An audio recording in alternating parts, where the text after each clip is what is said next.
Hi నమస్తే welcome to I dream. నేను మీ anchor Pratyusha. ఈరోజు మనతో పాటు Ananta Shakti founder, spiritual guru, law of attraction, manifestation, visualisation expert Ananta Sai Krishna garu మనతో పాటు ఉన్నారు. సో సార్తో మాట్లాడి చాలా విషయాలు తెలుసుకుందాం. అసలు చెప్తూ ఉంటారు ఈ విజువలైజేషన్ కానీ మేనిఫెస్టేషన్ కానీ మనం కోరుకున్నది ఏదైనా మనకి రావాలి అంటే ఫస్ట్ మన బాడీ శుద్ధిగా ఉండాలి అని చెప్తూ ఉంటారు. అసలు బాడీ ఏ విధంగా శుద్ధి చేసుకోవాలి ఇవన్నీ కూడా తెలుసుకుందాం. నమస్తే సార్. నమస్తే. సో కొంతమంది చెప్తూ ఉంటారు సార్, ఈవెన్ డాక్టర్స్ కూడా, మునులు ఋషులు వీళ్ళందరూ మన బాడీ దేవాలయం లాంటిది, ఏదంటే అది ఇచ్చేయకూడదు, బద్ధకంగా అసలు ఉండకూడదు, ఇలాంటివి ఏవో చెప్తూ ఉంటారు. అసలు మేనిఫెస్టేషన్కి మన బాడీ శుద్ధిగా ఉండడానికి, మన బాడీని దేవాలయంలాగా భావించడానికి ఏంటి సార్ కనెక్షన్? చూడండి, జీవుడే దేవుడు, దేహమే దేవాలయం అన్నారు. అంటే ఇక్కడ జీవుడే దేవుడు అంటే మనం మన బాడీని ఎలాగైతే చూసుకుంటామో అది ఆ విధంగా మనకు రియాక్ట్ అవుతుంది. చాలా మంది ఏం చేస్తుంటారంటే ఇప్పుడు ఏది పడితే అది లోపల వేయడానికి మందేమి మున్సిపాలిటీ తొట్టి కాదండి. ఇప్పుడు ఒక ఇంట్లో అంత వేస్టేజ్ నిండుకొని ఉంటుంది, దాన్ని తీసుకెళ్ళి ఎక్కడ పడేస్తాం? చెత్త కుప్పలో. ఒక 4-5 రోజులు ఆ చెత్త కుప్ప క్లీన్ చేయలేకపోతే ఎలాగుంటుందండి? స్మెల్ వస్తుంది.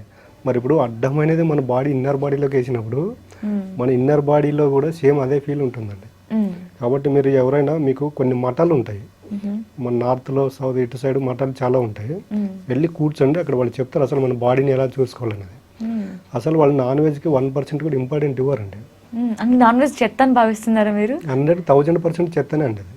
ఎందుకు సార్? అంటే ప్రోటీన్ వస్తుంది అనే కదా తింటారు. ప్రోటీన్ వస్తుంది ఎవరు చెప్పారు మీకు?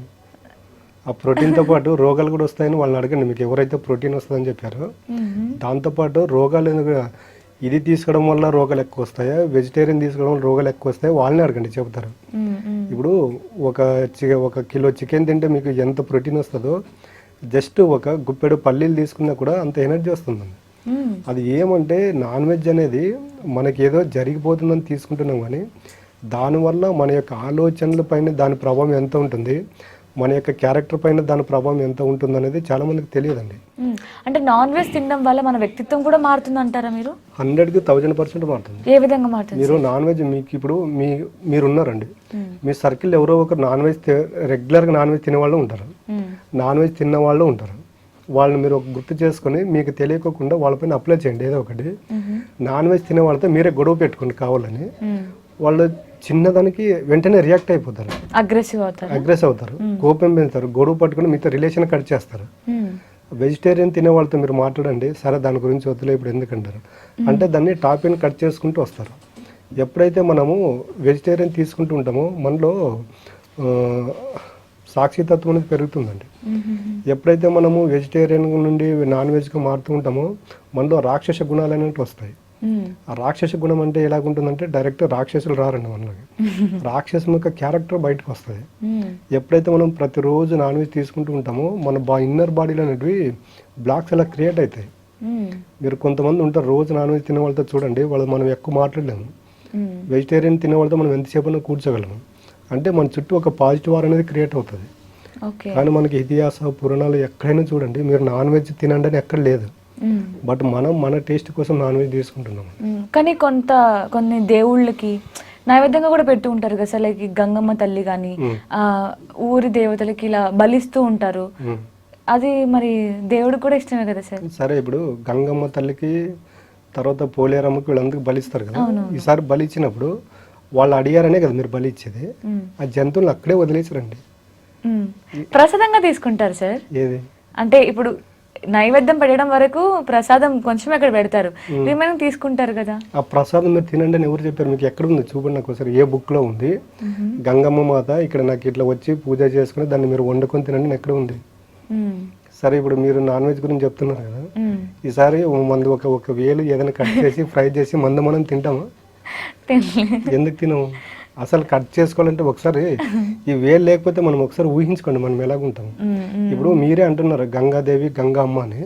అంటే ఇప్పుడు మన ఇంట్లోనే 4 పిల్లలు ఉంటే ఒక పిల్లోడికి ఏదో ఇబ్బంది, హెల్త్ ప్రాబ్లం ఉండి అలా మూల పడిపోతే ఆ ఇంట్లో ఉండే తల్లి 4 ఒకే రకంగా చూసుకుంటుందా? ఆ పిల్లోడు ఏదో బాగలేడని అలా పక్కన పెట్టేస్తుందా? లేదు, అందరినీ సమానంగా చూసుకుంటుంది. సేమ్ మీరు ఇప్పుడు ఏదైతే గంగాదేవి పోలేరమ్మ అంటారో ఆ దేవతలు కూడా అంతేనండి. ప్రాణం ఉన్న ప్రతి జీవిని ఒకే రకంగా చూస్తుంది. నీవు ఆ తల్లి దగ్గరికే వెళ్ళి ఆ తల్లి బిడ్డని మీరు అక్కడ బలిస్తే ఏ తల్లి ఒప్పుకుంటుంది మీకు? ఇప్పుడు నలుగురు పిల్లలున్న ఒక తల్లి దగ్గరికి వెళ్ళి ఒక పిల్లోని బలి ఇస్తామంటే ఆ తల్లి ఒప్పుకుంటుందా? ఒప్పుకుంటుందా? చెప్పండి. ఒప్పుకోదు. ఎందుకు ఒప్పుకోదు? అంటే తన బిడ్డ కదా సార్, తన ప్రాణం సగం తనలోనే ఉంటుంది. మరి సేమ్ ఇప్పుడు మీరు పోలేరు అమ్మ అంటున్నారు. అమ్మ అంటే ఏంటి? అక్కడ ఉన్న జీవం ఉన్న ప్రతి దానికి తల్లి అని అర్థం. అలాంటి తల్లి దగ్గరికి వెళ్ళి ఈ జీవం ఉన్న బిడ్డల్ని వాళ్ళకి అక్కడ బలి ఇస్తే ఏ తల్లి ఒప్పుకోదు, మనం అనుకుంటాం. అది అలా బలి ఇచ్చినారు అనుకోండి, అక్కడే వదిలిపెట్టి రావాలి మీరు. ఇప్పుడు ఆమెకే బలి ఇచ్చారు కదా, ఆమెకే బలి ఇచ్చినప్పుడు అక్కడే వదిలిపెట్టి, అది ఆమె ప్రాపర్టీ. ఇప్పుడు మీరున్నారు, మీ ప్రాపర్టీని ఎవరన్నా వచ్చి ప్రాపర్టీ నాదంటే మీరు ఒప్పుకుంటారా? ఒప్పుకోం. ఎందుకు? మనది కాబట్టి. మళ్ళీ ఇప్పుడు సేమ్ అలాగే ఇప్పుడు ఆమె అడిగింది కదా, అది ఆమె ప్రాపర్టీ కదా, అక్కడే వదిలేసారండి. మళ్ళీ దాన్ని ఇంటికి తీసుకొచ్చి దాన్ని ముక్కల కింద నరుక్కొని మసాలాలు వేసుకుని వండుకొని తింటడం అంటే అప్పుడు దాంట్లో అది ఆ తల్లి పాత్ర ఏమి ఉండదు. దానికి సంబంధించిన కర్మ 100,000% అనుభవించాల్సి ఉంటుంది. చాలా మందికి తెలియదండి అది. కానీ మన పెద్దవాళ్ళ నుంచి మనం ఫాలో అవుతూ ఉంటాం కదా, సో అన్ని ఫాలో అవ్వాలని చెప్తూ ఉంటారు. పెద్దలు ఇచ్చేసారు, అది చేశారు, వాళ్ళు సృష్టించింది మనం ఫాలో అవ్వాలి అని చెప్తూ ఉంటారు. ఒకసారి మీరు కూడా చెప్తూ ఉంటారు. మరి ఇది ఎప్పటి నుంచో వచ్చిన ఆచారమే కదా సార్. ఇప్పుడు మన తాతలు చేసింది మన నాన్న వాళ్ళు నేర్చుకున్నారు, మన నాన్న వాళ్ళు చేసింది మనం నేర్చుకుంటున్నాం. ఇది ఎప్పటి నుంచో వచ్చిన ఆచారమే కదా. గంగమ్మ తల్లికి కానీ పోచమ్మ కానీ పెట్టుకోవడం ఇది ఆచారమే కదా. కరెక్ట్ అండి. నేను చెప్తుంటే యుగాలు 4 అని, కృతయుగం, త్రేతాయుగం, ద్వాపరయుగం. మీకు కృతయుగం అంటే మనుషులు ఇవన్నీ లేరు కాబట్టి మీరు ద్వాపరయుగంలో చూడండి, మీకు ఎక్కడ జంతువులు లేవు. తర్వాత ద్వాపరయుగం, త్రేతాయుగంలో కూడా లేవు. అక్కడ యజ్ఞాలు, యాగాలు ఉండేటివి. యజ్ఞాలు, యాగాలు అంటే ఏంటంటే ఒక యజ్ఞం చేసేటప్పుడు కొన్ని మూలికలు వేస్తారు. అక్కడ కొన్ని రకమైనటువంటి నెయ్యి ఇవన్నీ ఆకులు వేసి కాల్చినప్పుడు ఏమవుతుందంటే ఒక క్రియేషన్ జరుగుతుంది అక్కడ ఆ పొగ రూపంలో. అవి అక్కడ ఆకాశంలో వెళ్ళి వర్షాలు పడడానికి అప్పట్లో యజ్ఞాలు, యాగాలు చేసేవాళ్ళు. మీకు ఎక్కడ జంతువులు లేవు. మీరు రామాయణము, మహాభారతం ఏది చూసుకున్నా కూడా చూడండి, జంతువులు అనేవి ఉండవు. యజ్ఞాలు, యాగాలే ఉంటాయి. జంతువులు కానీ కొన్ని సినిమాల్లో కూడా మనం చూస్తూ ఉంటాం కదా సార్. ఇప్పుడు పొట్టేల్ని బలి ఇవ్వాలి అమ్మవారికి, పొట్టేల్ని మిస్ అయితే కూడా అమ్మవారికి ఆగ్రహం ఎక్కువైపోతుంది, సో ప్రజలందరినీ చంపేస్తుంది. ఇలాంటి మూవీస్ కూడా అంటే ఏదో ఉంది కాబట్టే కదా మూవీస్ కూడా తీస్తూ ఉంటారు. సో దాన్ని బట్టి ఇప్పుడు జనరేషన్ వాళ్ళు ఓ ఇది ఒక ఆచారమా, దేవుడికి బలించడం ఒక ఆచారమా అనేది ఒక మైండ్లో ఫిక్స్ అయిపోయింది అనమాట. మరి దాన్ని ఎలా చెరపడం? సరే అండి, ఇప్పుడు మూవీలో చూపించిన అన్ని ఫాలో అవుతున్నారు. ఇప్పుడు మూవీలు అంతా పొట్టేళ్ళ గురించి చెప్పారు, ఫాలో అవుతున్నాం అంటారు కదా. మరి అవే మూవీలో భక్తి అంటే ఏంటి, ఆధ్యాత్మికం అంటే ఏంటి, ప్రతి ఒక్కరి పట్ల ప్రేమతత్వం, కృతజ్ఞత భావంతో ఉండండి, చాలా మూవీలు వచ్చాయి. ఎదుటి వాళ్ళని బాధ పెట్టొద్దండి, ఎదుటి వాళ్ళ బాధకు మనం కారణం కాకూడదని చాలా మూవీస్ వచ్చాయి. మరి వాటిని ఎందుకు ఫాలో అవ్వట్లేదు, వీటిని ఎందుకు ఫాలో అవుతున్నామంటే మనకి ఏదైతే కావాలో దాన్ని మనం సెలెక్ట్ చేసుకుంటున్నాం ఇక్కడ, అంతే. మనకు పొట్టేలు మాంసం తినాలి కాబట్టి మనకి ఈ సినిమా నచ్చింది. అదే ఇప్పుడు ఏదో ఒక దేవుడి యొక్క దాంట్లో దేవుని ధర్మం గురించి ఏదైనా మూవీ వచ్చింది అనుకోండి, దాన్ని చూడము. మీకు కావాలంటే ఒకటి బాబా మూవీ వచ్చింది రజనీకాంత్ది, దాంట్లో అల్టిమేట్ నాలెడ్జ్ ఉంటుంది. ఆ సినిమా ఫ్లాప్ అయింది. అది యాక్చువల్ అంటే ఆయనకు వరుసగా మూవీస్ అనేది చాలా హిట్ మూవీస్ ఉన్నాయి. ఆ గ్యాప్లో ఆయనకి ఏం చేయాలో తెలియక హిమాలయాలకు వెళ్ళిపోయాడు ఆయన, రజనీకాంత్ గారు. కొన్ని రోజులతో అక్కడే సాధన చేసుకుంటున్నాడు. ఆయనకి అక్కడ సత్యము, అసలైన జ్ఞానం ఏంటనేది బోధపడింది ఆయనకు. ఆయన వచ్చిన తర్వాత ఆయన ఏదైతే అంటే ప్రాక్టికల్గా అనుభవించాడో దాన్ని చెప్పడానికే మూవీ తీశాడు బాబాని. మీరు కావాలంటే ఒకసారి ఆ మూవీ చూడండి.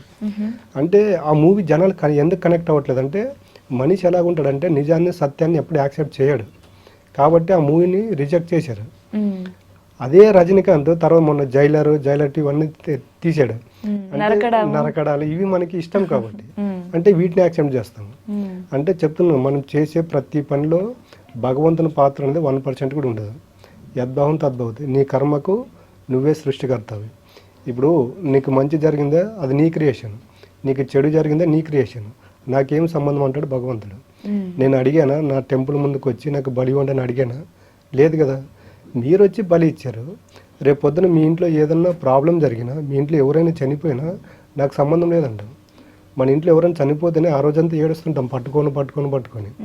అంటే మనకు ప్రాణమైన వాళ్ళు చనిపోతేనే మనం ఏడుస్తూ ఉంటాము. మరి అలాంటిది సకల సృష్టి ఆ భగవంతునికి సృష్టి అయినప్పుడు ఆయనకి ఎంత బాధ ఉంటుంది. వాళ్ళ పిల్లలే వాళ్ళ ముందే మనం బలిస్తుంటే వాళ్ళకి ఎంత బాధ ఉంటుంది. కాబట్టి మీరు ఇతిహాసాలు, పురాణాలు ఏవైనా తీసుకోండి, భాగవతము, భారతము, రామాయణం ఎక్కడ తీసుకున్న జంతు బళ్ళు అనేటివి లేవండి. ఎప్పుడంటే అనాగరికత కాలంలో జంతు బళ్ళు ఉండేటివి. అంటే వాళ్ళకి తినడానికి ఏం లేదు. అంటే వాళ్ళకి తెలియదు, అంటే ఫుడ్ ఎలా వండుకోవాలి ఏమనేది వాళ్ళకి తెలియదు కాబట్టి జంతువులు వేటాడి తినేవాళ్ళు. ఇప్పుడు ప్రతి ఒక్క దానికి ఆప్షన్ ఉంది కదా. మీకు నాన్ వెజ్ అంటే ఏంటంటే ఉంటే ఫిష్ ఉంటుంది, మటన్ ఉంటుంది, చికెన్ ఉంటుంది. మీకు వెజిటేరియన్ ఎన్ని రకాలు ఉంటాయి, మల్టిపుల్ చాయిసెస్ ఉంటాయి. ఒకసారి వెజిటేరియన్ తినే వాళ్ళని, నాన్ వెజ్ తినే వాళ్ళని వాళ్ళ దగ్గర కూర్చొని ఒక అర్ధగంట సేపు మాట్లాడండి. వీళ్ళ క్యారెక్టర్కి వాళ్ళ క్యారెక్టర్కి లాట్ ఆఫ్ డిఫరెంట్ ఉంటుంది. ఎప్పుడైతే మనం వెజిటేరియన్ తింటూ ఉంటామో మన బ్రెయిన్ ఎప్పుడు యాక్టివ్గా ఉంటుంది, మన చుట్టూ ఒక పాజిటివ్ ఆర్ క్రియేషన్ ఉంటుంది, వాళ్ళు ఎమోషన్ కంట్రోల్ చేసుకుంటారు. అవును, నాన్ వెజ్ తిన్న వెంటనే కూడా మైండ్ కానీ బాడీ కానీ ఒకలాంటి మజ్జుతనం ఇలాంటివి వచ్చేస్తాయి కదా, అప్పుడైనా అర్థం అవ్వాల్సింది. మీరు నాన్ వెజ్ తిన్నప్పుడు చూడండి, మన బాడీ మనకు సపోర్ట్ చేయదు. మనకి ఎలాగుంటుందంటే సోమరితనం వచ్చేస్తుంది. ప్రతిరోజు నాన్ వెజ్ తిన్నప్పుడు మీరు ఇప్పుడు వెజిటేరియన్ తినేవాళ్ళు ఎక్కువ కాలము వాళ్ళ లైఫ్ స్పాన్ ఉంటుంది, నాన్ వెజ్ తినే వాళ్ళ లైఫ్ టైం ఎక్కువ ఉంటుంది. వెజ్ అండి, అంటే మనకు ఆప్షన్ ఉంది. వెజ్ అనేది మన బాడీని మనం ఇప్పుడు ఇందుకు ముందు అడిగారు కదా మీరు, అంటే మన బాడీని ఎలా చూసుకోవాలని. మీరు రోజు ఎప్పుడైతే వెజ్ తింటూ ఉంటారో చూడండి, మనకు వాళ్ళకి మైండ్ షార్ప్ ఉంటుంది. మీరు బ్రాహ్మిన్స్ని కానీ తర్వాత కొంతమంది ఉంటారు జైన్ సుమారుడు, వీళ్ళని చూడండి, వాళ్ళు వెజిటేరియన్ ఎక్కువ తింటుంటారు, వాళ్ళు ప్రతి ఒక్కరు ఎక్కువ సక్సెస్ అవుతుంటారు. వీళ్ళకి ఎలా ఉందంటే వాళ్ళ బ్రెయిన్ షార్ప్ ఉంటుంది.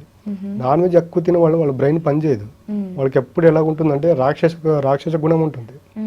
అంటే మీరు చెప్తున్న నాకు ఏమర్థమవుతుంది అంటే, మీ క్లాస్ కి వచ్చిన వెంటనే ఫస్ట్ స్టెప్ ఇదే అనుకుంటాను కదా, ఫస్ట్ నాన్ వెజ్ మానేయండి అని చెప్పేస్తారా? నేను మానేయండి అని చెప్పనండి, దాని యొక్క నెగిటివ్ చెప్తా ఫస్ట్, అది మీ ఇష్టం అని చెప్పేస్తా. అంటే ఇది తప్పు అని చెప్పినప్పుడు వాళ్ళు మానేసి, ఇప్పుడు మా క్లాసులకు వచ్చేవాళ్ళు వాళ్ళు సక్సెస్ అవుతారో అవరో తర్వాత, మీరు సాధన చేయాలంటే ఫస్ట్ ఇది బంద్ చేయండి అని చెప్తాను నేను. ఎప్పుడైతే మనము నాన్ వెజ్ వేసుకుంటూ మీరు ఎంత విజువలైజేషన్ చేసినా, మేనిఫెస్టేషన్ చేసినా, మెడిటేషన్ చేసినా, ఆ లోపల నాన్ వెజ్ ఎప్పుడైతే పడుతుందో మన బాడీ అనేది మన కంట్రోల్లో ఉండదండి. లోపల ఆర్గన్స్ అనేవి బ్లాక్ అయిపోతాయి. మీరు నాన్ వెజ్ తిని పడుకున్నప్పుడు చూడండి, నైట్ నిద్ర రాదు అసలు. నాన్ వెజ్ తినే వాళ్ళంతా తమో గుణంలో ఉండిపోతారు, సోమరితనంలో ఉంటారు. వాళ్ళకి ఈర్ష్య, ద్వేష, పగ, ప్రతీకారాలు ఉంటాయి. మీరు ఇప్పుడు చూడండి, కొన్ని కంట్రీస్ ఉన్నాయి, అరబ్ కంట్రీస్, వాళ్ళు నాన్ వెజ్ ఎక్కువ తీసుకుంటారు. వాళ్ళ క్యారెక్టర్ ఎలాగుంటుంది, రాక్షస గుణంలో ఉంటారు, సాత్విక గుణంలో ఎప్పుడు ఉండరు. వెజిటేరియన్ తీసుకునే వాళ్ళంటే సాక్షి తత్వంలో ఉంటారు. అంటే ఈ మేనిఫెస్టేషన్, విజువలైజేషన్ 100% వర్కౌట్ అవ్వాలి అంటే నాన్ వెజ్ ని రిమూవ్ చేసేయాలన్నమాట. నేను ఏం చెప్తానంటే, మీరు నాన్ వెజ్ తినండి, 41 days బంద్ చేయండి. ఈ 41 days ప్యూర్ వెజిటేరియన్ తీసుకోండి. అంటే నాన్ వెజ్ తీసుకున్నప్పుడు మీ ఆలోచనలు ఎలాగుండేవి, మీరు చేసే పని పైన మీ యొక్క ఎఫెక్ట్ ఎలాగుండేది, ఈ 41 days తర్వాత మీ యొక్క ఆలోచనలు, మీ యొక్క ఎఫెక్ట్ బయట ప్రతిరోజు అబ్జర్వ్ చేసుకోండి అని చెప్తా. ఆటోమేటిక్గా వీళ్ళకి తెలియకుండానే 41 days లోపల వాళ్ళకి మార్పు వచ్చి ఉంటుంది, వాళ్ళకే అర్థమవుతుంది. శివ దీక్ష తర్వాత అయ్యప్ప దీక్ష వీళ్ళు చూడండి, మళ్ళీ ఆ 41 days వాళ్ళు నాన్ వెజ్ తీసుకోరు, వాళ్ళు సాత్విక ఆహారం తీసుకొని ఉంటారు. వాళ్ళు ఎంత మానసిక ప్రశాంతత ఉంటారు తెలుసా.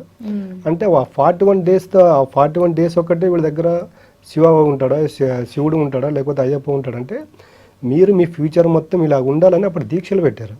ఇలా 41 days ఒకటే భగవంతుడు మా చుట్టూ ఉంటారు అనుకుని మళ్ళీ మీరు మాల తీసిన తర్వాత మళ్ళీ నాన్ వెజ్ తినడము, మళ్ళీ బాధలు, కష్టాలంటే అంటే మీరు అనుకోవచ్చు 41 రోజులు నా దేవుడు ఇవన్నీ మాలేస్తే కాపాడతాడని. నీకు ఏ దేవుడు కూడా నాకు మాల వేయండి, నన్ను పూజించండి అని ఏ దేవుడు చెప్పలేడు. నువ్వు ఎప్పుడైతే ప్రతి జీవి పట్ల ప్రేమతత్వం, కృతజ్ఞత భావంతో ఉంటావో అదే నువ్వు నాకు ఇచ్చే నైవేద్యం అని చెప్తాడు భగవంతుడు. Nice sir. సో ఈ చెప్తుంటే మానేస్తారో మానేరో పక్కన పెడితే ఇప్పటి వరకు తిన్నందుకు పాపంగా ఫీల్ అవుతూ ఉంటారేమో నాకు తెలిసి చాలా మంది. సో ఏదైతే ఏంది మనకి మంచి జరుగుతుంది అంటే ఏం చేయడానికైనా రెడీగా ఉంటారు చాలా మంది. సో నాన్ వెజ్ ఒక చిన్న విషయమే కాబట్టి దాన్ని కూడా రిమూవ్ చేయడానికి చాలా మంది ఇష్టపడతారు. సో ఒకటి కావాలంటే ఒకటి వదులుకోవాలి అన్నానికి పర్ఫెక్ట్ ఎగ్జాంపుల్. తర్వాత మీరు మానేసండి, next class. Sure sir, first నేనే మానేస్తాను. మానేసిన తర్వాత ఒక 41 days మానేయండి. తర్వాత మీకు మీరు చూసి చెక్ చేసుకోండి, అంటే మీ బాడీ లేజీగా ఉంటుందా యాక్టివ్గా ఉంటుందా తెలిసిపోద్ది అప్పుడు. షూర్ సార్, నెక్స్ట్ షూట్కి వచ్చే లోపు నేను తప్పకుండా నాన్ వెజ్ మానేస్తాను, ట్రై చేస్తాను. Thank you sir. Thank you అండి. And for more videos, please subscribe to iDream. Please subscribe to iDream. Please subscribe iDream. And please subscribe to iDream. For more videos, subscribe to iDream. please like, share and subscribe to the channel. Congratulations, iDream. Subscribe to iDream. Subscribe to iDream. So subscribe to iDream Media. iDream ki iDream team andarki huge congratulations. Please subscribe iDream Media. Please subscribe to iDream. Subscribe iDream. Please subscribe to iDream. I dream అంటే నా కళల ఛానల్ను subscribe చేసుకున్న నోరు తిరుగుతలేదు, మీరైతే గంట గుర్తు కొట్టండి. For more such videos, please subscribe to iDream.